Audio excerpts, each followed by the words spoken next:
انا هعلم اي حد من اسرتنا، ابني، اي حد من تبعنا يشوف اي حاجه ما يعملهاش، لان لو اي قدم الخير كان جزاته موت شر. فمش هنعمل خير تاني. لا ان شاء الله مش هنعمل، والله ما هنعمل. والله لا مش هنعمل. معلش، مش من هنعمل بعد لحد الغالي- حقه ما يجي. من بعد الغالي بتاعي مش هنعمل خير مع حد مش هنعمل. الا لما يجي لي حق ابن بنتي. ما أنا النار اللي جوانا دي تبرد بحق. طالب ايه؟ باعدامه، باعدامه فورا. والله يعني ما ما يساوي يعيش 10 زي ده. ولا يساوي في والله ضفر ما ابن يساوي بنتي الضوء. سنتي. بس انا طالبه الاعدام.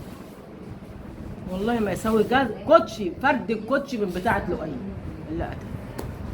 حسبنا الله وانت الوكيل. كل ده ما سابناش أي علشان بيقولوا بلاش بلاش، ده راجل مد كبير في ايدك على السن. مسن.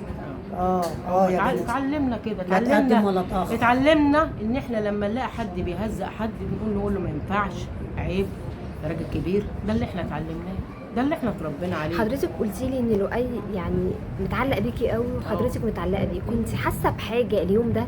قلب الام بقى، احساس قلب ام كده، كنت حاسه بحاجه لا يا هتحصل؟ حبيبتي، ده هو كان في فرح، دي جدا. مش هيخطر على بالي ان هو يجرى له ده. انا عارفه مش هيخطر على متعلقه بالي بيه الام، لان في يعني الام اللي حلمت. بجد. حلمت والله بإيه؟ قولي الام لنا. حلمت، بس بلاش. حلمت حلم وحش. أو. حلمت اني حست ان حاجه هتحصل. انما يا حبيبتي ده هو حكت كان معايا في الفرح، يعني ما فيش اي حاجه هتقبضني ليه ان هيحصل له حاجه. يعني هي حكت